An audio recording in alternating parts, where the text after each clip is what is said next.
এই পর্যন্ত দখলদার দেশটির ভেতরে ইরান যে আক্রমণ করেছে, কালকের আক্রমণটি সবচেয়ে গুরুত্বপূর্ণ। এবং ইরানের পারমাণবিক প্রকল্প যদি ধ্বংসও হয়ে যায়, তার চেয়ে বড় ধ্বংস দখলদারদের করেছে ইরান, সেটি বলবো আজকে। পাশাপাশি মধ্যপ্রাচ্যে 40 থেকে 50,000 মার্কিন সেনার জীবন হুমকিতে, এবং পুরো পৃথিবী জুড়ে যুক্তরাষ্ট্র তার নাগরিকদেরকে হাই অ্যালার্টে, রেড অ্যালার্টে রেখেছে। খামিনি বললেন নেতানিয়াহু চাইলে খামিনি না, দুঃখিত, নেতানিয়াহু বললেন খামিনি চাইলে যুদ্ধ বন্ধ হবে, অর্থাৎ সুর নরম করতে শুরু করলেন। পাশাপাশি দখলদার দেশটির ভেতর থেকে হাজারো মানুষ পালিয়ে যাচ্ছে, বিভিন্ন যে যার মতো পাচ্ছে পালিয়ে যাচ্ছে। পাশাপাশি ইরান আবারও খাইবার মিসাইলে তাণ্ডব চালালো দখলদার দেশের ভেতরে। চীন, রাশিয়া, তুরস্ক ইরানকে নিয়ে কি ভাবছে? দর্শক, এই খবরগুলোর সঙ্গে আরো অনেকগুলো বিশ্লেষণ থাকবে, আমি ধারাবাহিক যতটুকু সম্ভব আপনাদেরকে দেওয়ার চেষ্টা করছি। দর্শক, জি সজীব জিহান বগুড়া থেকে দেখছেন। বগুড়ার দই আমার খুব পছন্দের, আমি কিন্তু ছিলাম বগুড়াতে অনেকদিন। দর্শক, প্রথম যে খবরটি দিয়ে শুরু করতে চাই, দখলদারদের রিসার্চ সেন্টার অথবা বায়োলজিক্যাল, যেটাকে বলি আমরা বায়োলজিক্যাল যে সেন্টার, সেটি ধ্বংস বিষয়। আমি কি এর আগে লাইভে ওটা কিঞ্চিত বলেছিলাম আপনাদের। ইরানের 3টি পারমাণবিক কেন্দ্র, নাতাঞ্জ, ইস্পাহান, ফর্দো, এই 3টিতেই আমেরিকা আক্রমণ করেছে। কিন্তু সবচেয়ে খুশির খবর কি জানেন? এই আক্রমণের পর ইরান সমর্থক গোষ্ঠী, যারা আমরা আছি ইরানকে ভালোবাসি, পুরো পৃথিবীতে মুসলিম বিশ্বের 200 থেকে 250 কোটি মানুষের মধ্যে যে হতাশাটা সৃষ্টি হয়েছিল, পুরোটাই উবে গেছে। সেই হতাশাটা কেটে গেছে, কারণ এখন হতাশাটা শুরু হয়েছে মার্কিন যুক্তরাষ্ট্রের হৃদয়ের ভেতরে। আমেরিকান গণমাধ্যম, আমেরিকান বিশেষজ্ঞ, সামরিক বিশেষজ্ঞ এবং যারা পরমাণু বিজ্ঞানী, যারা সায়েন্স বিষয় অর্থাৎ বিজ্ঞান নিয়ে, প্রযুক্তি নিয়ে কাজ করেন মার্কিন, তাদের প্রত্যেকেরই আস্তে আস্তে কথা শুরু হয়ে গেছে। তারা বলছেন আমেরিকা যে আক্রমণটি করেছে, এই আক্রমণে ইরানের কিচ্ছু হয়নি। যুক্তরাষ্ট্রের একটি গণমাধ্যম এভাবেই দাবি করেছে যে টাকা খরচ করে বা যে ডলার খরচ করে আমেরিকা আক্রমণ করেছে, তার 10 ভাগের 1 ভাগও উসুল করতে পারে, কারণ ইরানের তেমন কোনো ক্ষতি হয়নি। পুরো পৃথিবী আমেরিকার একটি নজির দেখেছে যে স্যাটেলাইট ইমেজে আমেরিকা ইরানের পারমাণবিক প্রকল্পে বাংকার ব্লাস্টার কিংবা টোমাহক বোমা ছুড়েছে, কয়েকটা গর্ত দেখেছে, আর কিছু দেখেনি। কিন্তু ইরান যখন বলছে যে এই আক্রমণে তাদের কিছু হয়নি, আমেরিকা পাল্টা বলেনি যে অনেক কিছু হয়েছে। ইরানের একজন রাষ্ট্রীয় ব্যক্তি, নাম প্রকাশে অনিচ্ছুক, কিছু গণমাধ্যমকে দাবি করেছেন এই আক্রমণের আগে আমেরিকা ইরানকে বলেছিল যে আমরা আক্রমণ করতে যাচ্ছি, আর ইরান অগ্রিম তার নিউক্লিয়ার প্ল্যান্ট থেকে সকল গুরুত্বপূর্ণ রাসায়নিক পদার্থ হোক, তেজস্ক্রিয়তা হোক অর্থাৎ ইউরেনিয়াম হোক, গুরুত্বপূর্ণ ইকুইপমেন্ট হোক, পরমাণু বিজ্ঞানী হোক, যেটাই সরিয়ে ফেলেছে। এবং একটি স্যাটেলাইট ইমেজও প্রকাশিত হয়েছে যে ইরান সেখান থেকে তার ট্রাকে ভর্তি করে অনেক কিছু সরিয়ে নিচ্ছে। ইরানের নাম প্রকাশে অনিচ্ছুক সূত্রটি বলছে যে আমেরিকা আগে জানিয়েছে, তার মানে আমেরিকা ইসরায়েলের চাপে একটি মুখ রক্ষার আক্রমণ করতে পারে। আমি কিন্তু যেটা বলছি যে সংবাদের সবকিছু সঠিক হয় না। আমরা পৃথিবীতে যে বড় বড় গণমাধ্যম, বিবিসি, সিএনএন এর মতো গণমাধ্যম, তাদেরও 100 ভাগের মধ্যে দেখা যায় যে 50%, 40% আপনারা সত্য ধরতে পারবেন না, কারণ কারো বক্তব্যের উপর ডিপেন্ড করে কনফার্ম তথ্যটা ধরা যায় না। ধরেন এটা নাম প্রকাশে অনিচ্ছুক একজন ব্যক্তি বলেছে, হতেও পারে, না হতে পারে। আবার কখনো কখনো ইসরায়েলকে যে এত ধোলাই দিচ্ছে ইরান, ইসরায়েলকে স্বীকার করছে তার দেশের ভেতরের পরিস্থিতি হয়তো আমি আপনি যেটুকু জানি তার চেয়ে অনেক বেশি তারা ক্ষতিগ্রস্ত হয়েছে। কিন্তু ইন্টারেস্টিং ব্যাপার, আমরা কি সব জানি? আমরা জানি এটা মেরেছে, ওটা মেরেছে, কিন্তু এর চেয়ে ভয়াবহ অবস্থা দখলদার দেশটির ভেতর থেকে। আমাদের যারা বিদেশে, আমাদের যারা বন্ধুরা আছেন সাংবাদিকরা, তারা অনেকেই বলছে যে তারা অনেক খবর দিতে পারছে না, কিন্তু দখলদার দেশটির ভেতরের অবস্থা খুবই খারাপ, পুরো গাজা বানায় ফেলছে এরা তাদেরকে। কিন্তু আমরা খবরপত্রে দেখি না, কারণ সেন্সর চলছে। তো বিষয়টা হলো ইরানকে আক্রমণ করে দখলদার কি বলে বিশ্বমরুলরা যে কাঙ্ক্ষিত অর্জনের কথা বলছেন, এটি সম্পূর্ণ ফেক। এবং আস্তে আস্তে আমেরিকার বিভিন্ন সূত্র, গণমাধ্যম, সাংবাদিক, কলামিস্ট, তাদের প্রযুক্তিবিদ, সামরিকবিদ, তারা কিন্তু বলতে শুরু করেছে। এবং ইসরায়েলের বক্তব্য ক্রমান্বয়ে পরিবর্তন হচ্ছে, কারণ ইসরায়েল বুঝে গেছে এই আক্রমণটি নেতানিয়াহুকে শান্ত করার জন্য ট্রাম্প করেছে। মূলত ট্রাম্প ইরানকে ভয় পেয়েছেন যে আমরা সত্যিকার অর্থে বড় কিছু করলে, মধ্যপ্রাচ্যের যুদ্ধ ছড়িয়ে পড়লে আমেরিকার কি লাভ। আমেরিকার কি লাভ? ইরানকে এই মুহূর্তে যুদ্ধে টেনে এনে আমেরিকার কোনো লাভ নেই, পুরোটা ক্ষতি। কারণ ইরান ভীমরুলের জাতি। আর ডোনাল্ড ট্রাম্প বুঝতে পারছেন তার অর্থনীতির অবস্থা কি, আর তাকে মধ্যপ্রাচ্যের কেউ সাপোর্ট দিবে না, বিশেষ করে আরবরা কেউ সাপোর্ট দিবে না এই যুদ্ধে, কারণ আরবদের ক্ষতি এই যুদ্ধে। তো মিস্টার ট্রাম্প একটা মুখ রক্ষার টার্গেট করেছেন এমনটি বলা হচ্ছে। আসেন 2 নম্বর বিষয়, বায়োলজিক্যাল বা রিসার্চ সেন্টারে আক্রমণ।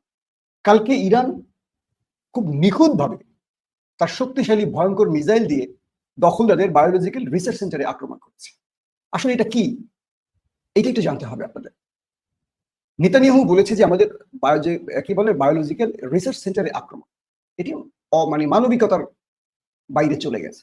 মূলত এই সেন্টারটি থেকে দখলদার দেশটি ভয়ঙ্কর ভয়ঙ্কর আবিষ্কার করে থাকে, ভয়ঙ্কর মিসাইল, ভয়ঙ্কর কীটনাশক, ভয়ঙ্কর বিষ, ভয়ঙ্কর স্প্রে।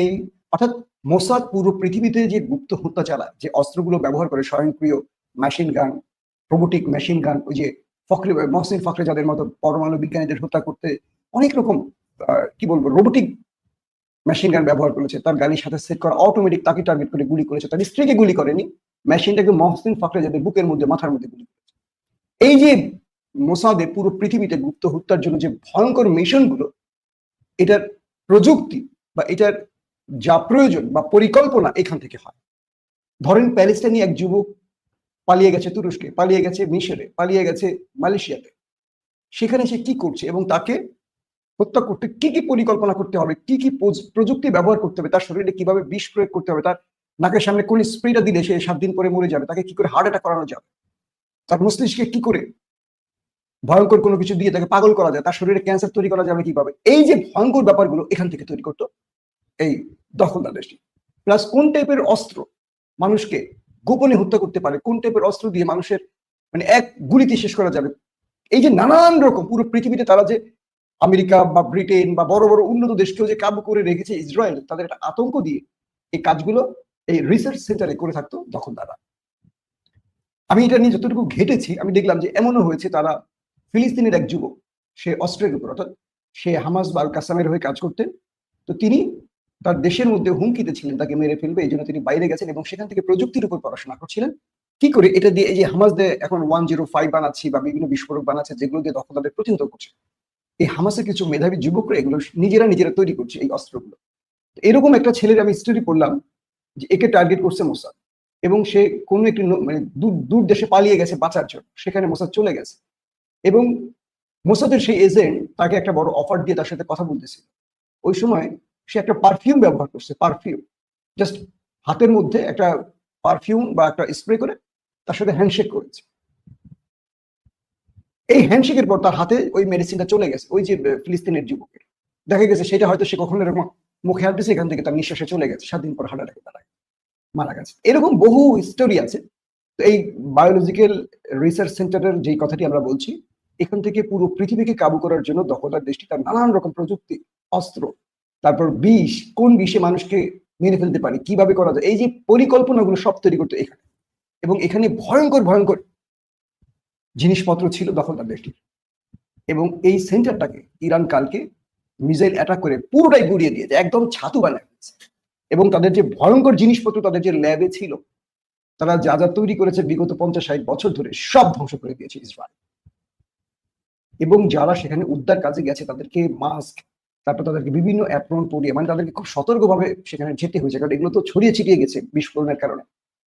এমন একটি জায়গায় আঘাত করেছে যে ইসরায়েলকে 50 বছর না প্রায় আবারও 50 বছরের জন্য পিছিয়ে দিয়েছে। তারা যে গবেষণা করছিল বা যে গবেষণা এখনো চলছিল বা যেগুলো তারা গবেষণাগুলো তৈরি করেছে আগামীতে তুরস্কের বিরুদ্ধে, ইরানের বিরুদ্ধে, মুসলিম বিশ্বের বিরুদ্ধে ব্যবহার করবে, মুসলমানদেরকে কাবু করে রাখার জন্য বা দাজ্জাল আসার আগে তাদের যে অনেক রকম নমুনা হবে, এই বিষয়গুলোকে ইরান এক আঘাতে ধ্বংস করে দিয়ে দিয়েছে।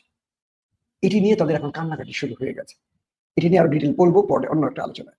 আসেন 3 নম্বর বিষয়, নেতানিয়াহু বলেছেন যে আমাদের টার্গেট অ্যাচিভ হয়ে গেছে, আমরা এখন যদি আয়াতুল্লাহ আলী খামেনি চান আমরা যুদ্ধ বন্ধের দিকে যেতে পারি, তবে আয়াতুল্লাহ আলী খামেনিকে বলতে হবে যুদ্ধ বন্ধের বিষয়টি। তার মানে নেতানিয়াহুর সুর নরম হয়ে গেছে, কারণ তিনি এখন বুঝতে পারছেন দিন যত যাচ্ছে তার দেশ তত ক্ষতিগ্রস্ত হচ্ছে। তিনি মিডিয়াতে কভারেজ দেন আর না দেন, কিন্তু তার দেশে যে 12টা থেকে 13টা বেজে গেছে এটা মোটামুটি তিনি না, সবাই বুঝে গেছে। এবং আমেরিকা ইরানে আক্রমণ করে যে বীরত্বের গল্প পৃথিবীতে ছড়িয়েছিল, সেই বীরত্বটা পুরোপুরি ফুস হয়ে গেছে। এখন দখলদাররা চিন্তা করতেছে যে আমেরিকা তো আমাদের খুশি করার জন্য অনেক কিছু করলো, কিন্তু কি লাভ হলো? আমেরিকা কি আমাদের বলির পাঠা বানালো? তারা কি ইরানের ফাঁকা বেজে আক্রমণ করে আমাদের দেখালো? ইরান তো বলছে তাদের পারমাণবিক অস্ত্র বা সবকিছু, ইউরেনিয়াম সবকিছু ঠিক আছে। যদি তাই হয় তাহলে লাভটা কি হলো? এখন আমরা ইরানকে ধরবো কোন যুক্তিতে? পাশাপাশি এই লড়াইতে ইরানের মানুষ মারা গেছে, কিছু স্ট্রাকচার গেছে, কিছু বিজ্ঞানী গেছে, সামরিক অফিসার গেছে, কিন্তু হিসেবটা হলো এতগুলো সামরিক অফিসার প্রাণ হারাবার পরও ইরান কি এতটুকু দুর্বল হয়েছে? আপনাদের কি মনে হয়? না। মুসলিম ইতিহাসগুলো ঘাটলে দেখবেন খালিদ বিন ওয়ালিদকে সরিয়ে দিলে কিচ্ছু হয় না, দ্বিতীয় ব্যক্তি খালিদ বিন ওয়ালিদ হয়ে যায়। হামজাকে সরিয়ে দিলে কিচ্ছু হয় না, ওমরকে সরিয়ে দিলে কিচ্ছু হবে না, তার জায়গায় আরেকজন ওমর আসে বসবে। ইসলাম এভাবেই তার প্রতিনিধিত্ব তৈরি করে। তো ইরানে বলি, হামাসের কথা বলি, প্রত্যেকটি জায়গায় আমরা দেখছি ইসমাইল হানিয়া মারা গেছে, দায়েফ মারা গেছে, ইয়াহিয়া সিনওয়ার মারা গেছে। হামাস কি দুর্বল হয়েছে? হামাস এখনো অ্যাকশন চালিয়ে যাচ্ছে। তার মানে মুসলিমদের যে বিষয়টি, তারা প্রতিনিয়ত নেতা বা প্রতিনিধিত্ব তৈরি করে। এখানে কেউ কাউকে মেরে দুর্বল করতে পারে। তো এটি দখলদাররা বুঝতে পেরেছে ইরানের কাছ থেকে, যে এখানে তারা কোনো বড় বিজয় পায়নি, বরং যারা এখন পরের সারি থেকে উঠে এসছে তারা আরো বেশি অ্যাগ্রেসিভ। এতদিন যারা এই পদগুলোতে ছিলেন তারা মানে সহনশীল ছিলেন, বুঝে শুনে আক্রমণ করতেন। এখন যারা এসছেন তারা চোখ বন্ধ করে ধমারদাম মেরে দিচ্ছেন, ভয়ঙ্কর ভয়ঙ্কর মিসাইল গুলো মেরে একদম পুরা সাফা সাফা করে ফেলতেছে দখলদার দেশটিকে।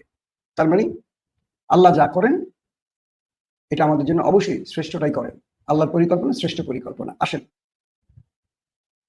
এদিকে IAEA বলল যে আমেরিকা ইরানের আক্রমণটি ন্যায্য হয়নি, কারণ ইরানের কাছে পারমাণবিক বোমার কোনো প্রমাণ তারা পায়নি। তার মানে আমেরিকার আক্রমণটিকে অন্যায্য বলে দিয়েছে আন্তর্জাতিক এই প্রতিষ্ঠানটি। তারপরে ব্রেকিং খবরটি হলো সাইপ্রাসে হাজারো দখলদার পালাতে শুরু করেছে। যেহেতু এয়ারস্পেস বন্ধ দখলদার দেশের ভেতরে এবং মানুষ এখান থেকে বাইরে যেতে পারছে না, তাই তারা বিভিন্ন বন্দর দিয়ে, ইসরায়েল থেকে যে বন্দরগুলো, দুটো বন্দর আছে, আশকালন আর হলো হাইফা, এই দুটো বন্দর দিয়ে হাজার হাজার দখলদার নাগরিক পালাতে শুরু করেছে। তারা প্রায় 150 থেকে 200 কিলোমিটার দূরে যে সাইপ্রাস, সেই সাইপ্রাসে জাহাজ ভর্তি করে, নৌকা ভর্তি করে পালাচ্ছে। কারণ দখলদার দেশটি থেকে কাছাকাছি যে দেশটি আছে সেটি হলো সাইপ্রাস। এবং তারা এখন তাদের যে বন্দর দুটো আছে, আশকালন এবং হাইফা, এই দুটোতে এখন হাজারো মানুষের ভিড়। মানুষ তার সন্তান, শেষ সম্বল, ব্যাগের পুটলা পাটলা নিয়ে সব এখন চলে গেছে সেই বন্দরের দিকে। কারণ বিমান বন্ধ করে রাখা হয়েছে, কারণ বেন গারিয়ানের মতো সকল বিমানগুলোকে গুড়িয়ে দিয়েছে ইরান। তারা এখন জাহাজে করে, যারা জাহাজে আশ্রয় পাচ্ছে না, জায়গা পাচ্ছে না, তারা নৌকায় করে এই দীর্ঘ পথ পাড়ি দিচ্ছেন, এই নদী বা সাগর পথ। তো বলা হচ্ছে সাইপ্রাসে গিয়ে এখন বাঁচার জন্য চেষ্টা করছে দখলদার। প্রশ্ন হলো কেন? যদি ইরান কিছুই করতে না পারে, হাজার হাজার মানুষ পালাচ্ছে কেন? এবং সাইপ্রাসের পর তারা পালাচ্ছে গ্রিসে, যে যার মতো গ্রিসের দিকে ছুটছে। এই দৃশ্যটি দেখার মতো আজকে আমি দেখলাম যে ভিডিওগুলো আসছে, এগুলো তারাই, অর্থাৎ দখলদারদের জনগণই ধারণ করেছে তাদের ক্যামেরা মোবাইলে। দেখছি তারা একদিকে তারা দৌড়ে পালাচ্ছে, উপর থেকে ইরানের মিসাইল ধাম ধুম করে পড়ছে। খুব মজার ব্যাপার কি জানেন? আমার ছেলে কি করে, আমার বাসায় হোম থিয়েটার আছে, হ্যাঁ, খুব সাউন্ড প্রুফ, এবং মানে একটা রুমের মধ্যে সাউন্ড সিস্টেমের চমৎকার একটা মিশ্রণ আছে। তো আমার ছেলে করে কি, ইরান যে মিসাইল গুলো আক্রমণ করে এই জিনিসগুলোকে কম্পাইল করে, অথবা ইউটিউবে সে দেখে কোন চ্যানেলে যে মিসাইল অ্যাটাক গুলো আছে, বাসায় বসে full sound beat equaliser set করে সে দেখে। মনে হচ্ছে যে আমার বাসার মধ্যে মিসাইল পড়তেছে ধাম করে, পুরো ফ্লোর সহ কেঁপে ওঠে। আর ইরান যে মিসাইল গুলো মারছে এত শক্তিশালী। আপনারা বজ্রপাত শুনেছেন? বজ্রপাত, থান্ডার যেটাকে আমরা বলি, ভয়াবহ। হয়তো আপনারা আপনাদেরকে দেখাতে পারি না টেলিভিশনে, সেইভাবে আপনারা দেখে মজা পাচ্ছেন না। ইসরায়েল একটা ছোট আয়তনের দেশ, তাদের হাইরাইজ বিল্ডিং, উঁচুতলা বেশি। ইরান যখন এই খাইবার, সিজিল কিংবা আদার্স, কদর কিংবা ধরেন শাহাব-3 আদার্স এই মিসাইল গুলো মারে, তখন মিসাইল গুলো উড়ে আসে, তখন একরকম সাউন্ড। যখন এগুলো হিট করে টার্গেটে, এত ভয়ঙ্কর বিস্ফোরণ হয় যে আশপাশ থেকে ভবনের গ্লাস গুলো খুলে খুলে পড়ে যায়। এত মানে ভয়ঙ্কর আওয়াজ। আর এখন যে ইরান মিসাইল গুলো মারছে, এগুলোর সাইজও অনেক বড়, ভেতরেও ভয়ঙ্কর ভয়ঙ্কর বিস্ফোরক তরল বা যেটাই বলি সেট করা, যেখানে হিট করতেছে এবং গলিয়ে পুড়িয়ে ছাই করে ফেলতেছে। তো এরপরের যে খবরটি হলো, আজকে ইরান খাইবার মিসাইল দিয়ে অ্যাটাক করেছে। কাল আমাদের লাস্ট লাইভের পর থেকে এখনকার পর্যন্ত যে খবর, হাইফাতে, তেল আবিবে, জেরুজালেমে এবং আরো কয়েকটি অঞ্চলে ইরান অ্যাটাক করেছে, এবং সেই অ্যাটাকে প্রচুর সংখ্যক আহত এবং হতাহতের খবর পাওয়া গেছে।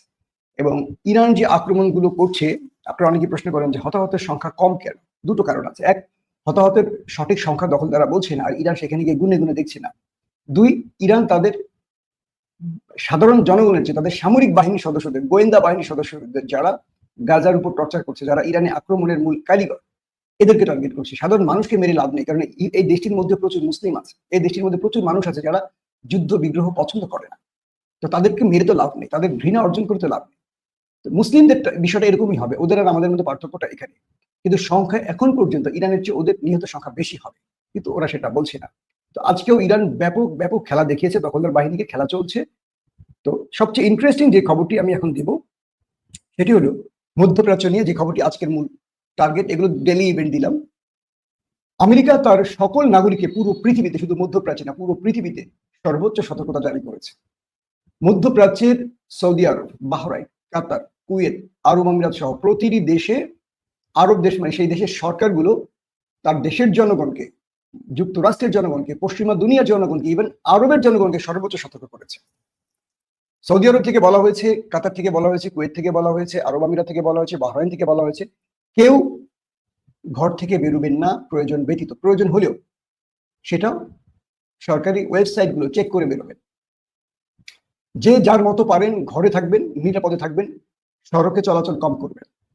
মার্কিন অবস্থানগুলো যেখানে যেখানে আছে সেখানে কোনো আরব জনগণ যাবেন না। অর্থাৎ এই নির্দেশনার মানে হলো আরবের কাছে ইন্টেলিজেন্স তথ্য অবশ্যই আছে যে ইরান যে কোনো সময় মধ্যপ্রাচ্যে মার্কিন স্থাপনা বা ঘাঁটিগুলোকে টার্গেট করে আক্রমণ করতে যাচ্ছে।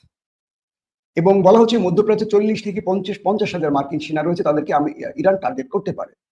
তো প্রত্যেকটি আরব দেশে সর্বোচ্চ সতর্ক করা হয়েছে। বাহরাইনে রয়েছে মার্কিন নৌবহর, এটিকে প্রথম টার্গেট করতে পারে।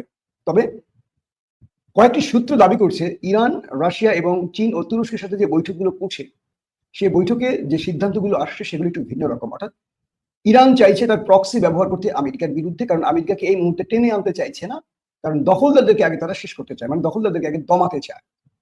আমেরিকাকে টেনে আনুক এটা ইসরায়েলও চায়, যে ইসরায়েল যেহেতু এখন ধোলাইটা খাচ্ছে, যদি আমেরিকার উপর ইরান একটি আক্রমণ করে বসে, আমেরিকা যুদ্ধে জড়াবে।